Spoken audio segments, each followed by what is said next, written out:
Je m'appelle Geneviève et j'ai eu un cancer du sein en 2005.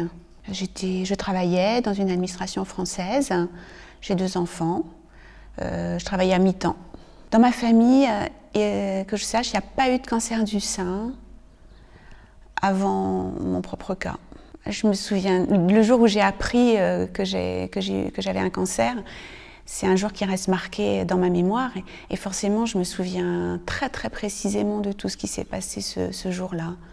J'ai parlé de tout ce qui allait m'arriver à ma famille, à mes amis. J'en ai beaucoup parlé. J'ai pas fait de tabou de ce qui allait m'arriver. L'équipe médicale, dans l'annonce de mon cancer, m'a pas laissé le choix en fait d'options possibles. Il fallait absolument faire une mastectomie vu les tumeurs et là où elles étaient localisées. Donc en fait j'ai pas eu le choix, j'ai pas eu à choisir. Le médecin m'a proposé une mastectomie. Il m'a expliqué que dans mon cas c'était ce qu'il fallait faire. Et donc j'ai suivi sa recommandation, pas de gaieté de cœur forcément, mais j'ai suivi ce qu'on m'avait proposé. J'ai adhéré complètement au traitement qui m'avait été conseillé. Lorsque le médecin m'a annoncé que j'allais avoir une intervention, il ne m'a pas tout de suite parlé d'effets secondaires, hein, puisque la première chose qui s'est passée, c'était la chirurgie. Après, forcément, lorsqu'on m'a annoncé qu'il allait y avoir des traitements adjuvants, oui, les médecins, l'équipe médicale m'a parlé d'effets secondaires possibles, en particulier pour la radiothérapie et l'hormonothérapie. Quand je repense à la première fois où je me suis regardée dans le miroir, ça reste toujours un moment très chargé d'émotions. J'ai souhaité me regarder dans le miroir dès que les pansements ont été enlevés. Je pensais que ce serait plus facile de le faire à la clinique. Ça n'a pas été plus facile. C'était vraiment un moment très très difficile. J'ai beaucoup pleuré. Voilà ce que j'ai fait toute la soirée, j'ai pleuré. J'ai subi une mastectomie. En soi, la mastectomie entraîne peu d'effets secondaires, des douleurs forcément quelques jours après l'intervention. Les effets secondaires les plus importants en ce qui me concerne étaient suite au curage axillaire. Une mobilité réduite de l'articulation de l'épaule, des douleurs aussi dans le bras. Et ça a duré vraiment pendant de longs mois, très longs mois. C'était parfois même inquiétant. La période de convalescence, en ce qui me concerne, n'a pas été très très longue. J'ai vite repris mon activité professionnelle, puisque je travaillais à mi-temps, donc c'était envisageable. Et puis, bien sûr, les enfants, mes enfants, ma vie de famille, c'est ça qui m'a aidée le plus à me ressentir le mieux possible. Les médecins que j'ai rencontrés là où j'ai été suivie m'ont demandé si j'avais besoin d'une aide psychologique, d'un soutien psychologique pendant les traitements ou même après. Et oui, j'ai souhaité me faire aider et ils m'ont aussi conseillé de faire un petit peu de kiné et j'ai suivi leurs recommandations. Après l'intervention, j'avais vraiment besoin de parler de tout ce qui m'était arrivé.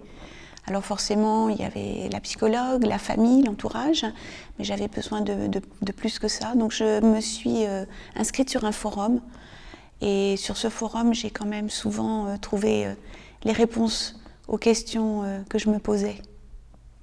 La première fois que j'ai vu une prothèse en gel de silicone, c'était tout de suite après mon intervention, une dizaine de jours après ma sortie de la clinique. Je ne l'ai pas vue directement parce qu'en fait on l'a glissée tout de suite dans la poche du soutien-gorge. Donc les souvenirs que j'en ai, c'est plutôt tout de suite le confort que ça m'a apporté, la douceur et le visuel. Si je réfléchis et si je repense à toute cette période, je me dis que finalement la maladie, malgré les difficultés que ça engendre, et la tristesse, et les peurs, il y a aussi des bons côtés, parfois, qui en ressortent. Ma façon de voir certaines choses, de ma relation aussi aux autres, qui s'est, je pense, améliorée. Je pense, oui, je peux le dire comme ça. Je vais peut-être plus spontanément vers les autres. Par certains côtés, ça m'a peut-être un petit peu bonifiée.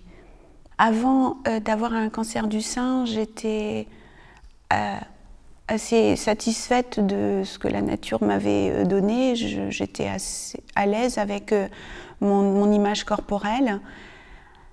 Après l'ablation, il y a une période qui est très difficile, où on ne se reconnaît pas, on est vraiment complètement différente. On ne s'aime pas, enfin en tout cas moi je ne m'aimais pas. Et puis petit à petit, la vie, le temps qui passe, fait qu'on apprend à s'accepter, en tout cas c'est mon cas. Et aujourd'hui, je m'accepte complètement, j'aime de nouveau ce que je suis, j'aime mon corps de nouveau. Alors forcément, on n'accepte pas ce nouveau corps tout de suite.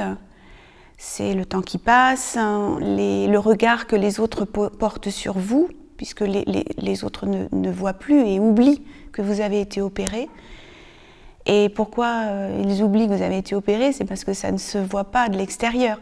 Et moi, j'ai choisi de porter une prothèse. Et je suis tellement à l'aise avec ça que j'oublie complètement que j'ai été opérée au cours de la journée, j'y pense plus du tout. Donc oui, le fait d'avoir choisi un type de prothèse m'a aidée aussi à accepter ce nouveau corps et à oublier que j'avais été opérée. Difficile de donner des conseils, de faire passer des messages. Après, quand on est touché par cette maladie, on a le droit d'être triste, on a le droit de pleurer. C'est pas pour ça qu'on guérira mieux, qu'on guérira moins bien. Donc il faut s'écouter, je pense, s'écouter, oui, et faire ce qu'on pense qui est bien pour soi. Le fait, de par mon activité professionnelle, d'être amenée à rencontrer d'autres femmes, de prendre la parole aussi devant des publics divers et variés, ça m'aide aussi à avoir confiance en moi, puisque je m'aperçois que la plupart du temps, tout le temps d'ailleurs, personne ne sait que j'ai été opérée. Et ça, c'est 100% positif.